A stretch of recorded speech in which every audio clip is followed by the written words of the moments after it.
Evet, kaydediyoruz. Buyurun. Hı. Ben bugün zaten üşütmüşüm. Biraz sesim de şeydir. Hakkınızı helal edin. Biz bu dersi herhalde haftada 4 gün yapabiliriz. Yani pazartesi, salı, çarşamba, perşembe günleri. E, Çünkü cuma günleri ben burada şey değil dışarı gidiyorum. Başka işler vardır. Yani biz haftada 4 gün bunu yapalım. Bismillahirrahmanirrahim. Bismillahirrahmanirrahim.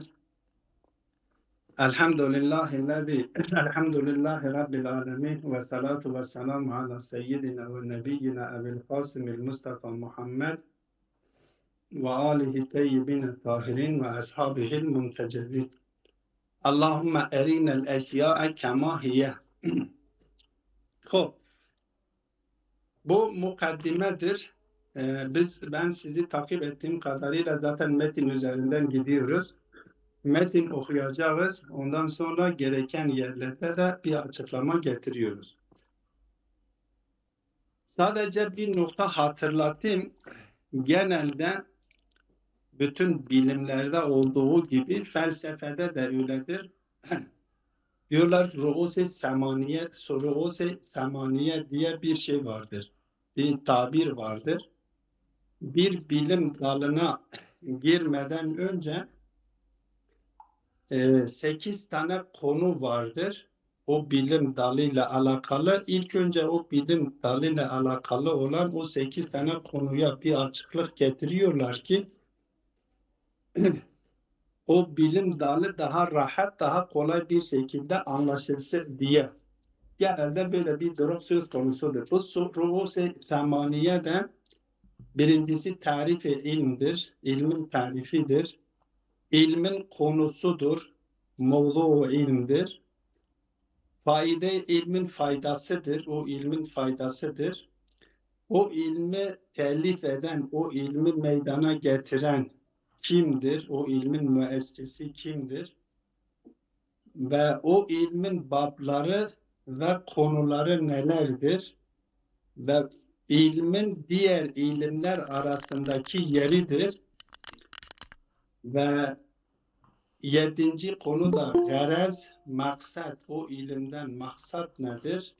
Bir de o ilimin talim yöntemi, o ilimdeki reviş, yöntem, menhec nedir? Bu konulardan bahsediliyor. Bu mukaddimede bunların bir kısmına değiniyor.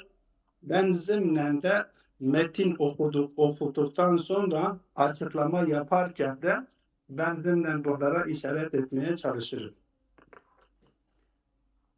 Fi tarifi hadal fenni ve mevdu'ihi ve gayetihi. İlk olarak bu fennin yani bu bilim dalının tarifi nedir ve bu bilim dalının konusu nedir ve bu bilim dalının gayeti nedir? Bu işaret ettiğimiz o ru'us-i semaniyeden 3 kısmına işaret ediyor. Tarif nedir? Bu ilimden kast edilen, bu ilim için getirilmiş olan tarif nedir? Ve bu ilmin konu ettiği konu nedir? Bu ilim neden bahsediyor? Ve bu konu hakkında da ben bir açıklama getireceğim ve bu ilimden gayet nedir? Nereye varmak istiyor? Bu meselenin anlaşılması için Mulla Sadra'nın felsefe hakkında getirmiş olduğu bir tarif vardır. Ben bunu okuduktan sonra, bu mukaddimeyi okuduktan sonra o tarifi yani felsefe için getirmiş olduğu kamil bir tarif vardır. Buradaki tarif belki eksik olabilir. Hem tarifin kendisi kamildir, hem tarifte bu bilim dalıyla elde edilmek istenilen hedefin ne olduğunu o felsefe için getirmiş olduğu tarif içerisinde belirtiyor. Onu orada ben inşallah açıklamaya çalışırım. Elhamdülillah ve lehu thana'u bi hakikatihi ve salatu ve selamu ala Resulihi Muhammed hayri halikatihi ve alihi tahirine min ehli beytihi ve itretihi. Seydam, yeni gelenler için Kitabımız Bidayetül Hikme. Ben gruba atmışım. Sahife 5. Evet, selam devam edelim. Hub hamd senadan sonra kendisi salat da getiriyor. Salat peygamber ve peygamberin alına salavat getirdikten sonra hikmetin ne olduğunu, bu hikmetin neden bahsettiğini açıklamaya çalışıyor. Diyor el hikmetül ilahiyyetu ilmun yubhathu fihi an ahvalil mevcud bima huve mevcud. Bu tabir önemlidir. Bir hikmet-i ilahi hikmet nedir? Yani Müslümanların kabul etmiş olduğu felsefe nedir bir anlamda? El hikmetül ilahiyeden kastedilen şey budur. Müslümanların felsefeden kastetmiş olduğu şey nedir? Biliyorsunuz İslam dünyasında birçok alim yani bazı alim diye bazı alimler felsefeye karşı çıkmışlardır. Ama buradaki kendisi hikmet-i ilahi olarak bunu şey yapıyor. Allame Tabatabai hikmet-i ilahi olarak bunu isimlendiriyor. Ve bu hikmet-i ilahiden neden bahsedildiğini açıklıyor. Diyor yubhatu fihi an ahvalil mevcud bima huve mevcud. Öyleyse buradaki bu ilmin konusu nedir? Vücut mevcud bima huve mevcuttur. Bundan kastettiği şey nedir?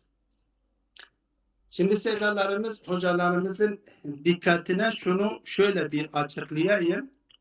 Şimdi biz mevcudu dikkate aldığımız zaman mevcudu kısımlandırıyoruz. Mesela diyelim en genel anlamda bizim içinde olduğumuz bu madde alemindeki varlıkları kısımlandırmak istediğimiz zaman mesela biz diyoruz cansız varlık vardır. Nebatat dediğimiz varlıklar vardır. Hayvanat dediğimiz varlıklar vardır. Ve insan dediğimiz varlık vardır. Madde aleminde bizim kendileriyle yüzleştiğimiz ve kendileriyle irtibat halinde olduğumuz varlıkları kısımlandırdığımız zaman bu 4 kategoride değerlendiriliyor. Cansız varlıklar, cemadat, bitki varlıklar, bitkisel varlıklar, nebatat ve hayvan varlıklar, hayvanat ve insan. Şimdi bunu hakkında konuştuğumuz zaman bunlar el mevcudul hayvaniyye. Bak bu kayıttır. Biz mevcut burada diyemiyoruz ki burada konu edilmiş olan şey mevcuttur. Belki o hayvaniyet boyutudur. Mukayyet olmuş oldu. Ya mesela biz cemadat dediğimiz zaman el mevcudul cemadiyye. Yani biz konu mevcudul cemadi aldığımız zaman burada mukayyettir. Yani biz o varlığın cemati yönünü üzerinde duruyoruz. Vücut üzerinde durmuyoruz. Onun vücutsal boyutu üzerinde durmuyoruz. Belki onun o cemati boyutu üzerinde duruyoruz. Onun için mukayyettir. Ya el mevcudul hayvaniyye. Biz hayvan dediğim o mevcudun hayvansal boyutu üzerinde duruyoruz. Yani eğer biz hayvanı konu edersek normalde mevcut bima huve mevcudu konu etmiş sayılmıyoruz. Belki o mevcudun hayvansal boyutunu konu etmiş oluyoruz. Yahut da mesela diyoruz el mevcudul insaniyye. İnsani mevcut diyoruz. Burada da biz yine vücut bima huve vücut ya mevcut bima huve mevcut değildir. Belki nedir? O insansal boyutu üzerinde duruyoruz. Mukayyettir. Felsefe denildiği zaman, konu etmek istediği zaman el vücudu bima huvel vücud ya el mevcudu bima huvel mevcud. Burada mevcut her ne kadar nahiv gramerine göre ismi mef'uldur ise de bu lafzi şey dikkate alınmıyor. Yani buradaki maksat el vücudu bima huve vücuttur. Yoksa el var edilmiş olan mevcut değildir. Çünkü biz normalde el mevcut kelimesine baktığımız zaman ismi mef'uldur. İsmi mef'ul da zaten biliyorsunuz ki ismi mef'ul var edilmiş. Mevcut yani var edilmiş. biz eğer buradaki mevcuttan maksat var edilmiş olan mevcut vücut kast edilmiş desek, vücut bima huve el mevcut bima huve vücutta el mevcut bima huve mevcuttan var edilmiş olan varlığı kast edersek, o zaman yaratılmış olan varlığı kast etmiş oluyoruz. Yaratılmamış olan varlık bunun dışında kalmış oluyor. Oysa felsefe vücuda herhangi bir kayıt getirmeden, herhangi bir sınırlandırma getirmeden vücut bima huve vücut ve vücut bima huve vücuda arız olan zati arezlerden bahsediyor ki geliyor zaten. Vücut denildiği zaman vücut müştereki manevidir. Allah için kullanılan vücut ne anlam veriyorsa, insan için kullanılan vücut da aynı anlam veriyor. İnsan için kullanılmış olan vücut ne anlam veriyorsa, hayvan için kullanılmış olan vücut da aynı anlam veriyor. Yoksa eğer farklı bir anlam vermiş olsa, biz anlamamış oluyoruz. Dolayısıyla burada vücut denildiği zaman, yani felsefenin kendisinden bahsetmiş olduğu mevcut, yaratılmış ya var edilmiş olan varlıklar değildir. Burada kastedilen mevcut, buradaki kastedilen mevcut, yani vücut bima ve vücut. Öyleyse felsefenin konusu nedir? El hikmetül ilahiyenin konusu nedir? El mevcudu bima huvel mevcud ya el vücudu bima huvel vücud. Hangi iki tabir de aynı anlamdadır. Burada yanlış anlaşılmasın. Yani burada el mevcudu bima huvel mevcud ismi mef'ul şeklinde getirilmiş. Öyleyse var edilmiş olan varlıklar kast ediliyor anlamına gelmiyor. Kesinlikle ve kesinlikle böyle bir hataya girilmemeli. Öyleyse el hikmetül ilahiyyetu ilmun yubhatu fihi an ahvalil mevcud bima huve mevcud. Hikmet-i ilahiye bir ilimdir ki mevcut bima huve mevcut, yani herhangi bir sınırlandırma getirmeden, herhangi bir kayıt getirmeden, herhangi bir had getirmeden vücut dediğimiz zaman o vücut konu ediliyor. Ve bu vücudun, bu mevcudun ahvallarında, haletlerinden bahsedecektir. Sanki Süleyman Said bir şey diyor. لا كما مراد يعني أنت كانوا بيجن الوجود المطلق قصد أبا يجي الموجود من حيث إنه موجود قصد أبا. Böyle hemen. Aynen el vücudul mutlak da diyebiliriz. El mevcudu min haysu huvel mevcud da diyebiliriz. Aynen hiç var. من غير تقييد بقيد يعني من غير قيد. Kesinlikle. Burada çünkü ismi mef'ul gelmiş diye ben dedim ki buna işaret edeyim ki dikkat edilsin, onu bizi yanıltmasın. Yani çünkü lazım zat-ı bari şirke bir tarif ede yani. Böyle. Yani zat-ı bari Teala da bu vücut içerisindedir. Mümkün olan varlık, yaratılmış olan varlıklar da bu vücut içindedirler. Aynen öyle. Evet. Ve mevduhallezî yubhasu fîhî en a'râdihi zâtiye huvel mevcud. Öyleyse diyor bunu ilmin, bu hikmet-i ilahiyenin mevzuu nedir? Diyor ellezî yubhasu fîhâ en a'râzihi zâtiyeti, ki bu hikmet-i ilahiyede kendisinde a'raz-ı zatiyeden bahsediliyor. Ki mevzuu nedir? Huvel mevcudu. Yani buradaki mevcut yine huvel vücudu. Vücudun kendisidir. Yalnız burada yine bir açıklama, bu a'raz-ı zatiye hakkında bir açıklama getireyim. Dikkat edin. Şimdi biz mesela ben bir cisme beyazdır diyorum. Bu beyazlık cisim için a'raz-ı zatiye değildir. A'raz-ı arezidir ve a'raz-ı garibedir. Yani yabancıdır. Ama mesela farz edelim, ben için mesela diyelim ki el vücut için diyorum ki vahidun. El vücut için diyorum vacibun. El vücut için diyorum ki mümkünun. Şimdi ben vücut için mümkün, vahid, kethir kullandığım zaman bu kelimeyi, yani bu kesir, bu haml edilen, bu haber olarak aldığımız hamle edilen o arezi mevzuğa hamletmek için bir vasıtaya gerek duyulmuyor.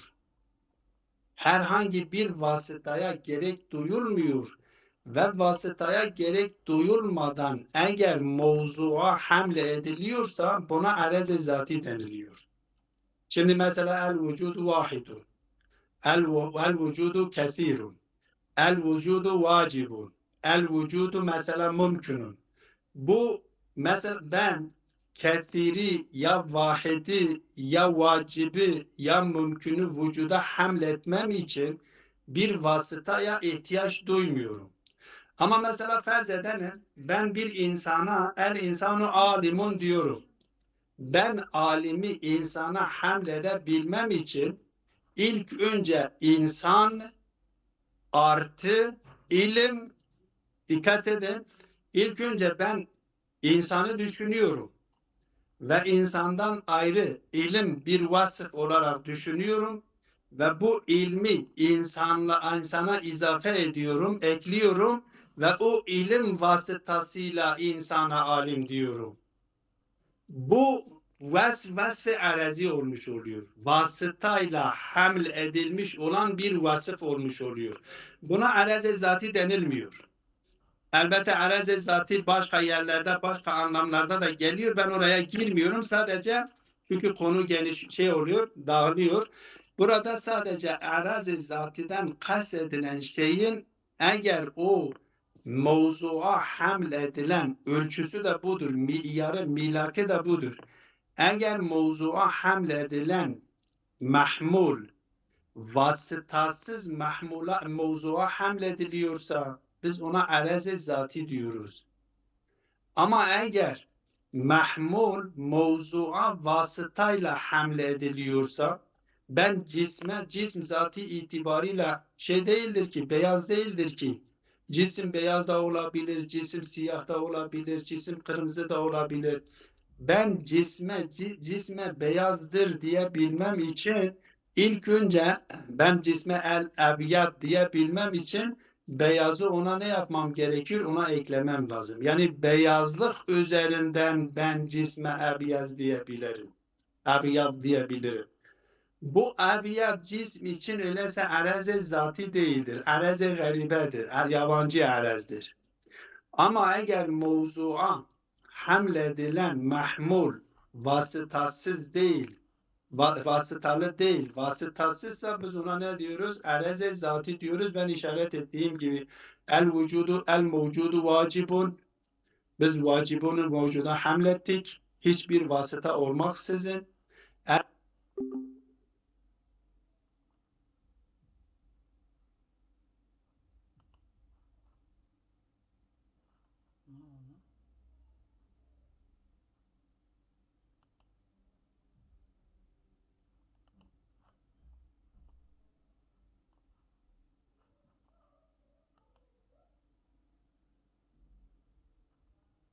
İlim ki diyor ve mevzuaha bu hikmet-i ilahiyenin mevzuu nedir? Ellezî yubhatu fihi an a'râdihi zatiyeti ki bu hikmet-i ilahiyede a'raz-ı zatiyeden bahsediliyor. Mevzuu nedir? Huvel mevcudu. Bima huve mevcud elbette. Ve gayet öyleyse bunun konusu belirlenmiş oldu. Birisi bize dese ki felsefenin konusu nedir? El vücudu bima huve vücud. El mevcudu bima huve mevcud. Yani biz hiçbir kayıt almaksızın vücudu dikkate alarak ve vücut hakkında bilgi edinmeye çalışan bilim dalı. Ve gayetuha bu hikmet-i ilahiyenin gayeti nedir? Marifetul mevcudat ala vecihin kulliyin.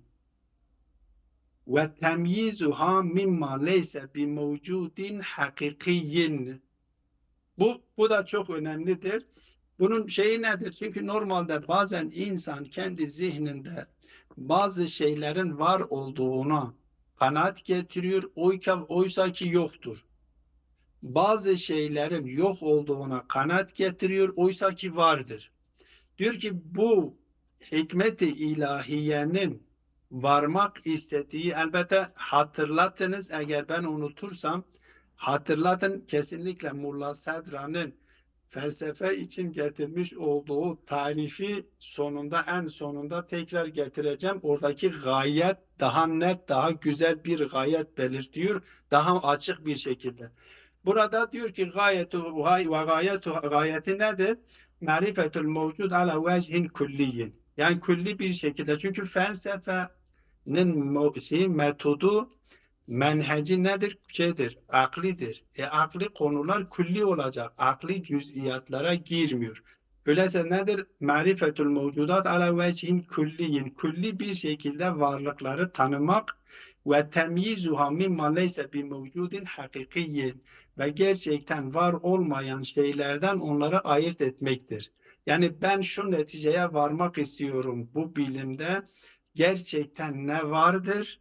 Onun varlığını kabul edeyim ve ne yoktur? Onun yokluğunu kabul edeyim. Olmayana vardır dememeliyim. Var olana da yoktur dememeliyim. Bu sonuca varmak istiyorum. Onun için mesela materyalistler Allah'ın varlığını haşa ve haşa Allah'ın varlığını inkar ediyor. Şimdi İslam felsefesi geliyor bunu çürütüyor. Var olanını sen yoktur diyemezsin. Ve olmayanını da vardır diye. Mesela diyorlar ki ölümden sonra yoktur, kıyamet yoktur, yeniden dirilme yoktur. Var olanını sen inkar ediyorsun. Bu nokta da önemlidir. Çünkü insan var olanını inkar ettiği zaman ona göre kendi hayatını şekillendiriyor, sonunda zarar görüyor. Olmayan bir şeyi kabul ediyor, olmadığı halde kabul ediyor. Ona göre kendi hayatını şekillendiriyor, bakıyor ki hayatı nedir? Hayatında zarar etmiş oluyor. Dolayısıyla felsefe ilk önce marifet insana gerçek bir marifet kazandırıyor. Varlık hakkında gerçek bir bilgi kazandırıyor ve kazandırdığı bilgi doğrultusunda da kendi hayatını şekillendirmesinin gerekliliğini vurguluyor. Felsefeye göre bir insanın marifeti, bilgisi doğru şekillenmemişse o insanın hayat tarzının doğru şekillenmesi de imkansızdır. Bir insan eğer doğru bir hayat tarzını kendisi için seçmek istiyorsa, kendisi için doğru bir hayat tarzını, bir yaşam tarzını şekillendirmek istiyorsa ilk önce o marifeti doğru şekillenmesi gerekiyor. Marifeti doğru şekillenmedikçe doğru bir hayat tarzının şekillenmesinin mümkün olmadığını felsefe bize bildiriyor. Yani hikmet-i ilahiye bize bildiriyor. Tevdihu zalike. Bu özet olarak bunu söyledi, getiriyor, bunu biraz daha açıklamaya çalışıyor. Tevdihu zalike ennel insane yecidu min nefsihi enne li nefsihi hakikaten ve vakiiyeten. Diyor ki insan kendi nefsinde, kendi iç aleminde yecidu, yani kendi iç aleminde derk ediyor, idrak ediyor, görüyor, fark ediyor. Neyi fark ediyor? Enne li nefsihi hakikaten vakiyet ve vakiyete. Yani kendisinin gerçekten bir vakiyet, bir gerçeklik olduğunu kendi iç aleminde kendisini hissediyor. Burada yani bir insan, o meşhur olan bir rivayet vardır. Men arefe nefsehu fakat arefe rabbehu. Yani bir insan eğer gerçekten kendi hakikatini tanısa, olduğu şekilde tanısa, kendisine kimin Rablik yaptığını da tanıyor. Ben bu rivayete farklı bir mana yapıyorum. Farklı bir mana burada sunmaya çalışıyorum. Bir insan kendisini gerçekten tanırsa, kimin onun Rabbi olduğunu da tanıyor. Rabbini tanıyor anlamına, o Rabbini tanıyor anlamı bir anlamdır. Meşhur olan anlamlardan bir anlamdır. Kim kendini tanırsa kendi Rabbini de tanır. Yani Allah'ı da tanır. Bu meşhur olan bir anlamadır. Bir tefsirdir. Ama bir tefsiri de, bu rivayetin bir tefsiri de budur. Kim kendi hakikatini tanırsa, kimin ona Rablık yaptığını da bilir. gerçekten Allah mı ona Rablik yapıyor yoksa başkası mı ona Rab? Yani Allah'ın rububiyetine girip girmediğini de bilir bir insan. Bir insan gerçekten kendisini tanırsa kimin rububiyetinin altına girdiğini de bilir.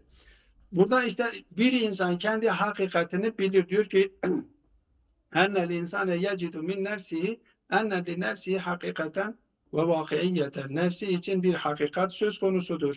Ve enne hunake hakikaten vakiiyeten vera'a nefsihi.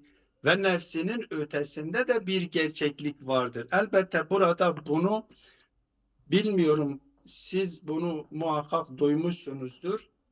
Tarihte sofistler diye bir grup eski Yunan'da çıkmıştı. Elbette şimdi de Batı dünyasında yine bu grup vardır, devam ediyor.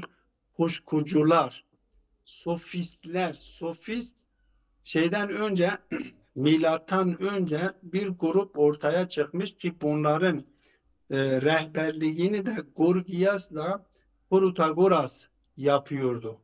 Bunlar kendileri içinde bulmuş olduğu şartlardan dolayı, elbette o detaylı bir konudur, ben girmiyorum oraya. Kendilerinin bulunmuş olduğu dönem içerisinde kendileri diyorlar ki insanın zihninin ötesinde bir gerçeklik yoktur. Yani varlık diye bir gerçeklik yok. Sokrat bunlara karşı çıkıyor. Ve hatta bazı filozoflar Sokrat'ın o dönemin peygamberi olduğunu söylüyorlar. Sokrat onlara karşı çıkıyor ve Sokrat ile onlar ne yapılıyor? Onların düşünceleri iptal ediliyor. Tabi Sokrat'tan sonra Eflatun geliyor. Eflatun sonra Erastu geliyor. Hala bunlar da doğru çizgiyi doğru temsil etmişler mi etmemişler mi o da ayrı konudur. Oraya girmiyoruz. Buradaki ibare Allame Tabatabai enne li nefsihi hakikaten ve vakiiyeten ve enne hunake hakikaten ve vakiiyeten vera'a nefsihi, bununla o sofist düşünceyi red etmek için diyor ki sen felsefede ilk önce bir gerçekliğin, hem senin varlığın gerçektir hem senin varlığın dışında da bir gerçeklik var olduğunu kabul edeceksin ki sen o gerçekliği tanımaya çalışasın.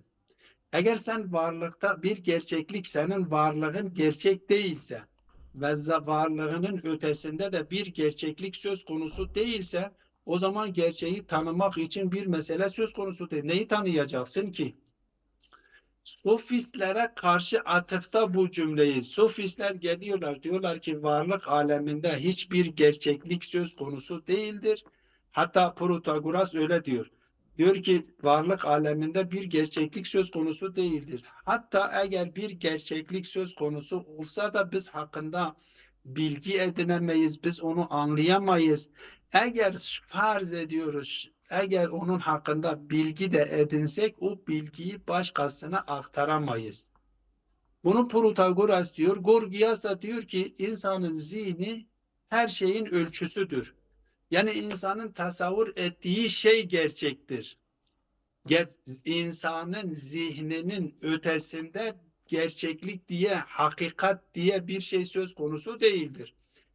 Dolayısıyla insan ölçü olmuş oluyor. Her kim ne düşünüyorsa kendisinin düşündüğü kendisi için hakikat ve doğrudur, gerçekliktir. Onun için insanı ölçü alıyor, insanı mihver alıyor, insanın zihnini ve bu şekilde hiçbir doğruluk diye bir şey söz konusu değildir. Herkes doğrudur ya herkes yanlıştır. Böyle bir şey ortaya atıyorlar. Bunların meselesi çok geniştir. Tarih felsefesinde bunlar geniş bir şekilde şey yapıyor, üzerinde durulmuştur. Bunlara karşı çıkan Sokrat'tır. Sokrates, Türkçe'de Sokrates diyorlar. Ben genelde Farsça üzerinden mutala ettiğim için Sokrat, onu ya Arapça Sokrat denir, Sokrates değil. Türkçe'de Sokrates deniliyor. Sokrat da kullanılıyor.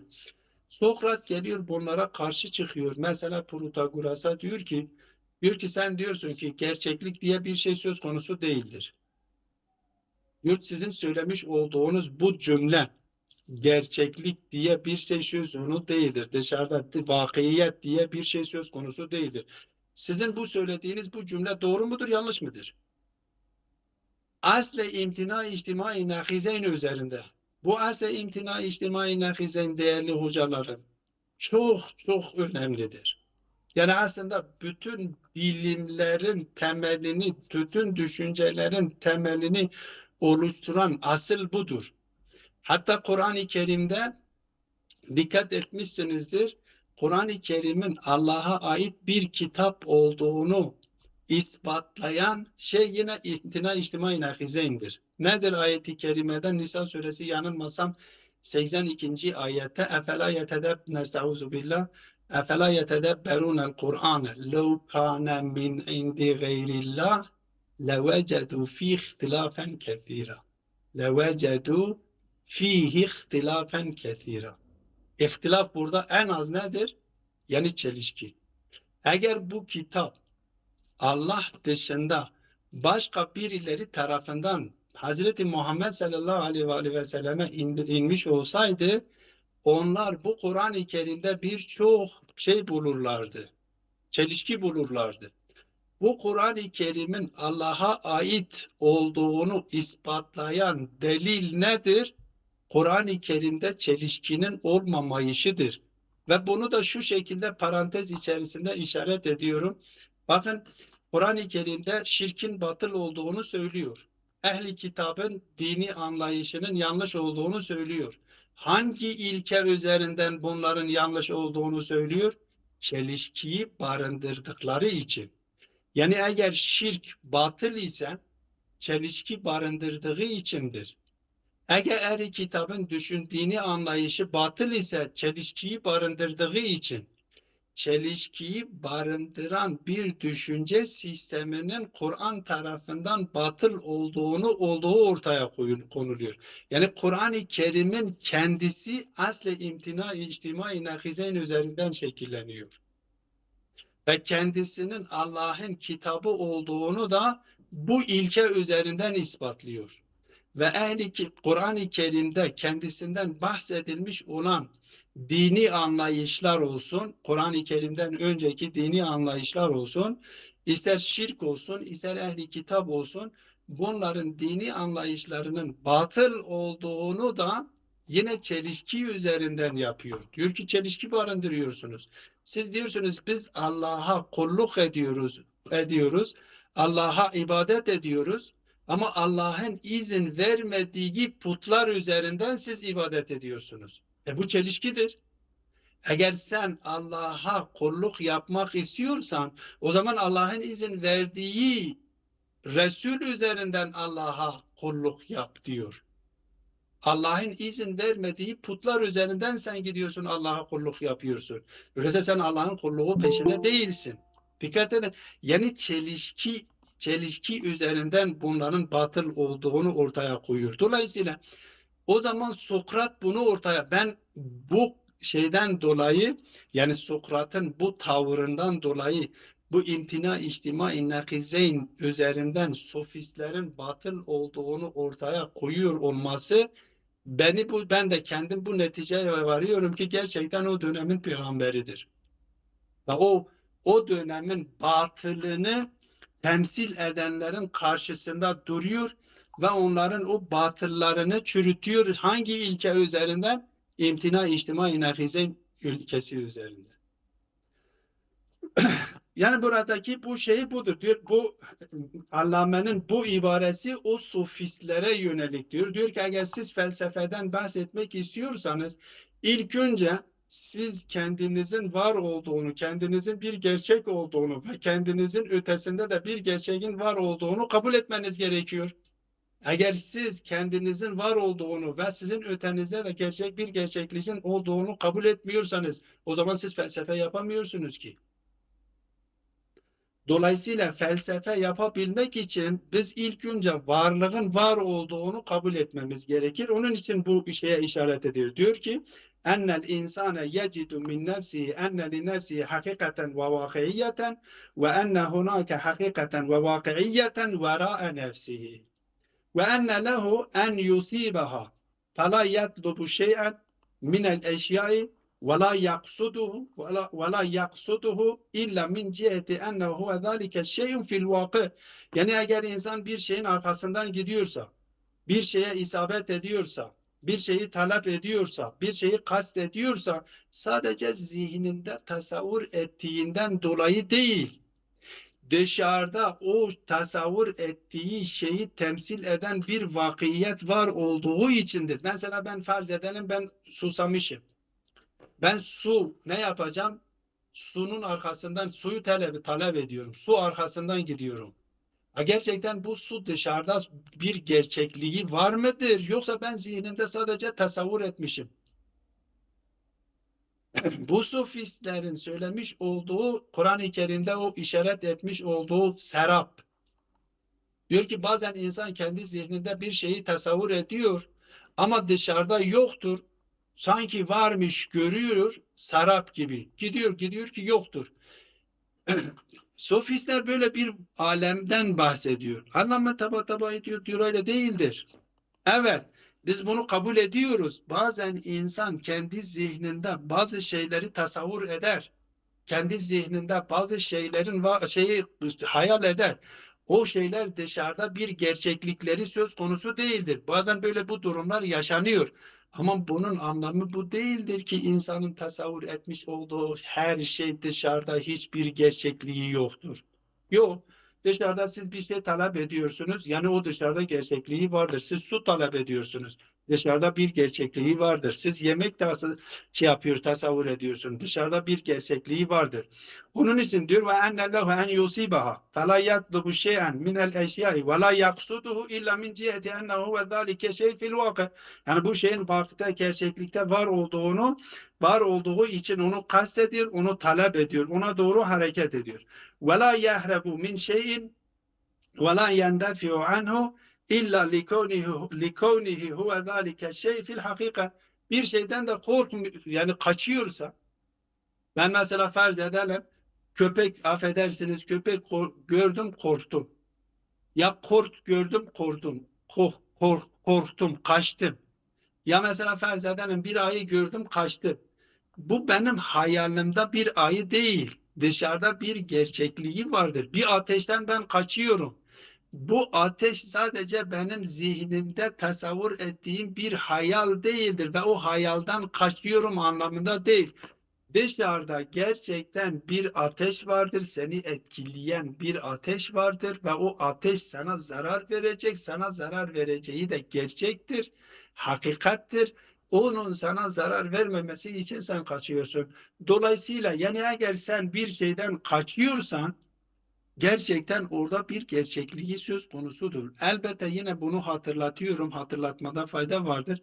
Bunun anlamı bu değildir ki insanların tasavvur etmiş olduğu her şey gerçeklikte vardır. Bazen insan kendi gölgesinden de bazen bazı tasavvurlarından da korkuyor, kaçabilir.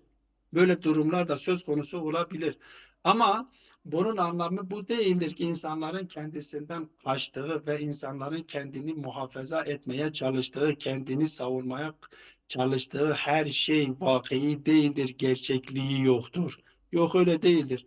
Bir gerçekliği vardır, o gerçekliğinden kaçıyorum. Bana zarar verdiğinden dolayı ben kaçıyorum. Yani bu söylemiş olduğu bu açıklama tarihte yaşanmış olan sufistlerin düşüncesini etmek için diyor. Eğer biz felsefeden bahsetmek istiyorsak böyle bir dışarıda bir hakikatin var olduğunu ilk önce kabul ediyoruz ve bu hakikati olduğu gibi tanımaya çalışıyor diyor. فالطفل الذي يطلب الدرع مثلا إنما يطلب ما هو بحسب الواقع لبن. Şimdi çocuk ne diyor? Annenin sütünü talep ediyor çocuk. Ya bu da bir hayvan kendi annesinin sütünü talep ediyor. Yani gerçekten o süt dışarıda vardır ki o talep ediyor. Yoksa öyle hayali bir şey değildir. La ma huve bihasabit tevahhum vel hisbani kezalike.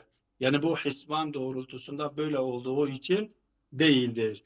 Vel insanu lezî yehribu min sab'in innema yehribu mimma huve bihasabil hakika sab'un. Yani eğer insan kurttan, yırtıcı hayvandan kaçıyorsa, yani gerçekten dışarıda bir yırtıcı hayvan olduğu içindir. La bihasebi tevahhum vel hurafe. Tevahhum ve hurafe doğrultusunda değildir. Lakinnehu rubbama ahta'a fi nazarihi tera ma leyse bihakkin hakkan vaki'an fil haric. Elbette bazen böyle bir durumlar yaşanabiliyor. Bazı insan hata edebilir kendi görüşünde. Lakinnehu rubbama afta fi nazarihi. Bazen kendi görüşlerinde ne yapabilir? Hata yapabilir. Biz insanız. Bazı düşüncelerimizde hata yapabiliriz. Yanlış düşünebiliriz. Ha, bunu biz inkar etmiyoruz. Ama ben yanlış yapıyorum diye, bir seferini yanlış yapmışım diye, iki sefer yanlış yapmışım diye, öyleyse hakikat diye bir şey söz konusu değildir. Neticesini almak yanlıştır diyor. Fera ama leyse bi hakkın hakkan vakiyen. Bazen gerçekte gerçek olmadığı halde gerçek olduğunu şey yapıyor, gerçek olduğunu görüyor. Fil hariç. Kel bakti. Mesela şey gibi, şans gibi. Vel guli, mesela korku gibi. O i'takade ma huve hakkun vakiun fil hariç batılan hurafiyen. Şimdi mesela verz edelim ehli kitap. Kendisi için ne yapmıştır? Hak olarak tasavvur ediyor ama batıldır, hurafedir. Ken nefsil mücerredeti vel aklil mücerredi. Mesela nefsi mücerred gibi, akli mücerred gibi böyle bir şeyler diyor ki nedir? Bunların var olduğu, bazen insan bunların var olduğu vardır, gerçekten hakikatte vardır. Tabii onların bu nefis gibi, mesela nefsi mücerred gibi, akli mücerred gibi, bunlar maddi olmadıkları için, somut olmadıkları için bunların ispatlanılması gerekir. İspatlanmanın yolu da nedir? Zaten akli yollarla, ya vahiy yoluyla ya akli yolla bu tespit edilmesi gerekiyor. Ama her halükarda bazen insan nefis için bazı şeyler tasavvur ediyor, doğru olmayabilir. Akıl için bazı şeyler tasavvur ediyor, doğru olmayabilir. Ama bazen de bunun manası bu değildir ki her zaman böyledir. Hiç dışarıda bir gerçeklikleri yoktur anlamına gelmiyor. Böyle olduğundan dolayı, yani bir taraftan biz bakıyoruz ki hakikat, gerçeklik vardır. Bir diğer taraftan da biz bakıyoruz ki gerçekliği olmayan bazı şeyleri de tasavvur edebiliyoruz. Yani hata edebiliyoruz. O zaman ne yapacağız?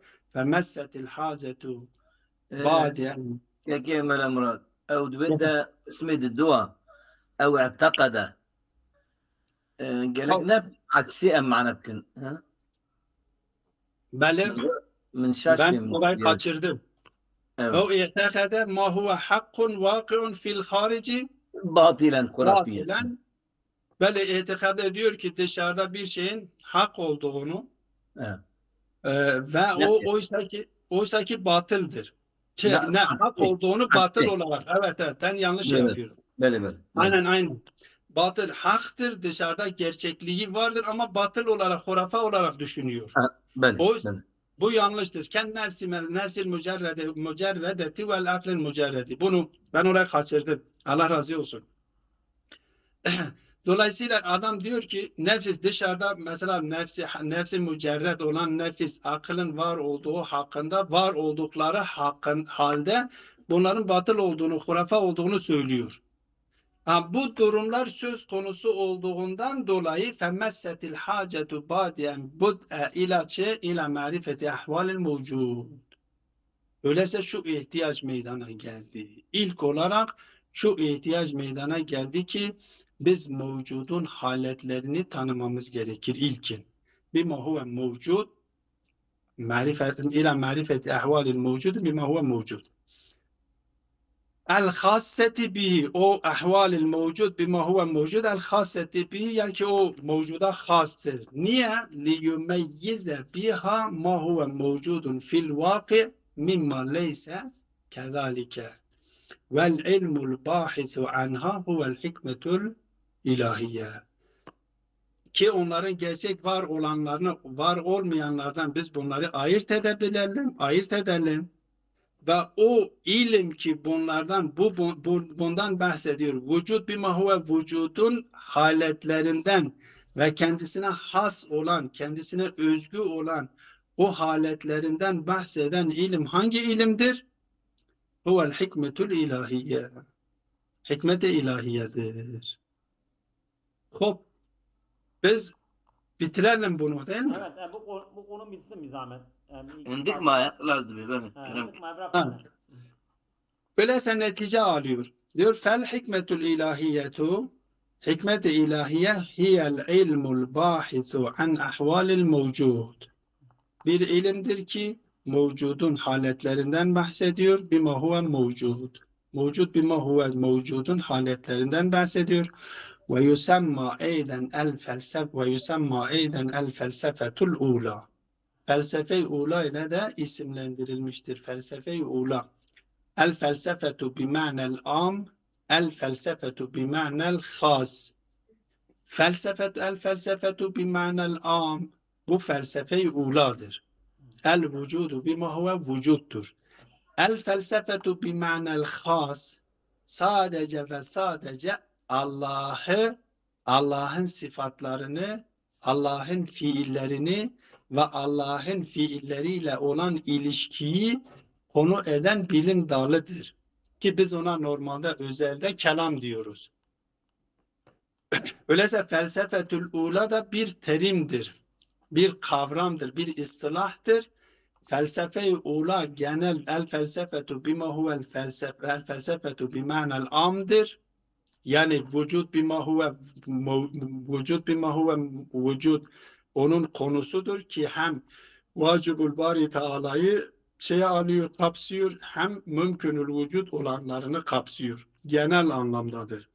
Bunun karşısında el felsefetu bima'nel has vardır ki kelam konusudur. Sadece orada nedir? Orada sadece geliyor Allah'ı konu ediyor, Zat-ı Bari Teala'yı konu ediyor, Zat-ı Bari Teala'nın sıfatlarını, Zat-ı Bari Teala'nın zatı sıfatları arasındaki ilişkidir. Zat-ı Bari Teala'nın sıfatı ve fiilleri arasındaki ilişkiyi konu ediyor ki biz buna kelam bilimi denir diyoruz.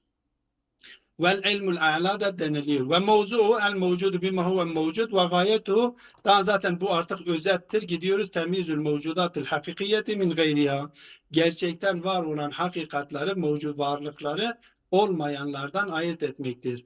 Ve marifetul ilelil aliye lil vücudi. Mevcudun ileli aşkın illetler. Çünkü bir illetler silsilesi vardır. İllet ma'lul, illiyet, ma'luliyet meselesi. Bütün varlıkların ilk illeti, en yüce illeti Zat-ı Bari Teala'dır. Bu silsile içerisinde burada da bir konu önemlidir. Sadece burada işaret ediyorum. Varlıkların varlık alemindeki rolleri nedir? Allah-u Teala yaratmış olduğu varlıkların varlık alemindeki rolleri nedir? Her varlığın kendisine yüklenilmiş olan misyona göre varlık aleminde bir illetlik boyutu vardır. Ama ilelül ilel kimdir? Zat-ı Bari Teala'dır. Ki onun için diyor ve marifetül ilelil aliyeti lil vücud ve bil ahas el illetül ula ki Zat-ı Bari Teala'dır. Elleti ileyha tentehi silsiletül mevcudat ki bütün varlıkların silsilesi ona gidiyor, ona varıyor. Ve esma'uhul husna ve sifatuhul ulya ve huvallahu azze ismuhu. Bu da Zat-ı Bari Teala'dır. Evet. Ve sallallahu ala Muhammedin ve alihi teyyibine tahirin. Esabakum Eğer Allah'ın kesira. hocalarımızın sorusu varsa sorularını dinleyebiliriz. Ya bir açıklama getirmek istiyorsa تعريفها أبي تجوازي بجم كركي تعريفها سيدا صدر نبو نبي شو tarifi biz yarınki derste başlarken ben söyleyeyim. أي تمام Çünkü daha konu bir saat oldu. Biz fazla şey olmasın. Aynen.